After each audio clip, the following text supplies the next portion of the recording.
కాశ్మీర్లో Soros plan success అయింది. ఒక ప్రధాన రాజకీయ పార్టీ, అంతకుముందు ముఖ్యమంత్రిగా ఉన్నటువంటి ముఫ్తీ మహమ్మద్ సయీద్కి సంబంధించినటువంటి పీడీపీ ఎన్నికల పోటీలో నుండి ఎలా వైదొలుగుతుంది? ఎందుకు వైదొలుగుతుంది?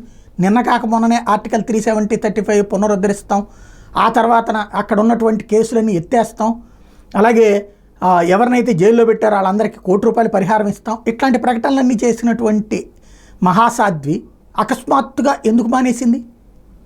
ఎందుకు ఇప్పుడంట ఎన్నికల్లో పోటీ చేయరట. దానికోసం ఒక కారణాన్ని చెప్పుకొచ్చింది. ఏంటయ్యా అంటే, గతంలో 12,000 మంది మీద ఎఫ్ఐఆర్లు తొలగించాను, ఇప్పుడు అలా చేయగలనా? క్షేత్రస్థాయిలో కాల్పుల విరమణ చేయించాను, ఇప్పుడు అలా చేయగలనా? సీఎంగా ఎఫ్ఐఆర్ని వెనక్కి తీసుకోలేనప్పుడు ఆ పదవిలో ఉండి ఏం ప్రయోజనం అని ఆవిడ భావిస్తోందంట. అందుకని పీడీపీ పోటీ చేయదంట. ఇంకేంటి అక్కడ అంటే అర్థం ఏంటిది?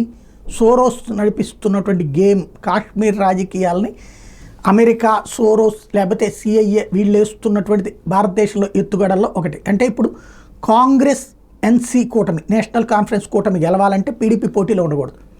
పీడీపీ పోటీ పడితే వీళ్ళ భావజాలం వాళ్ళ భావజాలం ఒకటే, ఓట్లు చీలిపోతే అది బీజేపీ ఎక్కడ గెలుస్తుందో అన్నటువంటి ఉద్దేశంతో వేస్తున్న ఎత్తుగడ.